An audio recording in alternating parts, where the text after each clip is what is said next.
Hi everyone, welcome to screen వస్తే నేను మీ శివాని. ఆంధ్రప్రదేశ్ ముఖ్యమంత్రి నారా చంద్రబాబు నాయుడు ఢిల్లీలో అయితే ఉన్నారు. బుధవారం గన్నవరం ఎయిర్పోర్ట్ నుంచి ప్రత్యేక విమానంలో బయలుదేరి ఢిల్లీకి అయితే చేరుకున్నారు. రాత్రికి ఢిల్లీ అశోక రోడ్లోని 50వ నెంబర్ బంగ్లాకు వెళ్లారు. అక్కడ ఆంధ్రప్రదేశ్ ఎన్డీఏ కూటమి ఎంపీలతో విందులో ఆయన పాల్గొన్నారు.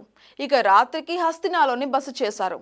ఇవాళ షెడ్యూల్లో భాగంగా ప్రధానమంత్రి నరేంద్ర మోడీతో పాటు పలువురు కేంద్ర మంత్రులతో కూడా చంద్రబాబు నాయుడు సమావేశం కానున్నట్టుగా మనకు తెలుస్తోంది. ఇవాళ ఉదయం 10:15 ప్రధాని నరేంద్ర మోదీతో భేటీ అవుతారు. అనంతరం రక్షణ, హోము, ఉపరితల రవాణా, వాణిజ్య, గ్రామీణాభివృద్ధి, పట్టణాభివృద్ధి శాఖల కేంద్ర మంత్రులను కలవనున్నారు. ఆయన శుక్రవారం కేంద్ర ఆర్థిక మంత్రి నిర్మలా సీతారామన్తో సమావేశం కాబోతున్నారు. ఢిల్లీ పర్యటనలో ప్రధానంగా రాష్ట్రానికి సంబంధించిన సమస్యలపైన ప్రధాని మోడీ సంబంధిత శాఖ దగ్గర ప్రస్తావిస్తారు. ముఖ్యంగా రాష్ట్ర ఆర్థిక పరిస్థితి పైన నివేదికలు కూడా ఇవ్వబోతున్నట్టుగా సమాచారం అయితే ఉంది.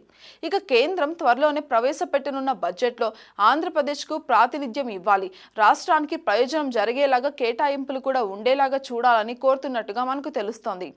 అలాగే విభజన హామీలు అమలు, పోలవరం ప్రాజెక్టు నిధులు, రాష్ట్రానికి ప్రత్యేక ఆర్థిక సహాయం సహా అన్ని అంశాలపైన చర్చించనున్నారు. ప్రధానంగా సహకారం, పారిశ్రామిక రాయితీలు, మౌలిక వసతుల కల్పన, ప్రాజెక్టుల మంజూరు వంటి అంశాలలో సహకారం అందించాలని విన్నవించుకోనున్నారు. మరోవైపేమో తెలంగాణ ముఖ్యమంత్రి రేవంత్ రెడ్డి కూడా ఢిల్లీలోనే ఉన్నారు. ఆయన కూడా ప్రధాని నరేంద్ర మోదీతో భేటీ అవుతారనే వార్తలైతే గట్టిగా వినిపిస్తున్నాయి. అలాగే ఆయన కేంద్ర మంత్రులను కూడా కలవనున్నారట.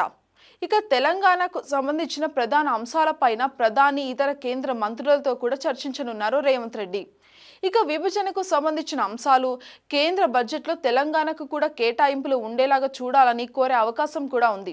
ఇక ఇద్దరు సీఎంలు ఒకేసారి ఢిల్లీకి వెళ్లడము, ప్రధాని మోడీని కలవడం ఆసక్తికరంగా మారింది. అంతేకాదు ఏపీ ముఖ్యమంత్రి చంద్రబాబు, తెలంగాణ సీఎం రేవంత్ రెడ్డిలు ఈ నెల 6న హైదరాబాద్లో భేటీ కానున్న సంగతి కూడా మనకు తెలిసిందే. For more updates subscribe to screen Masti.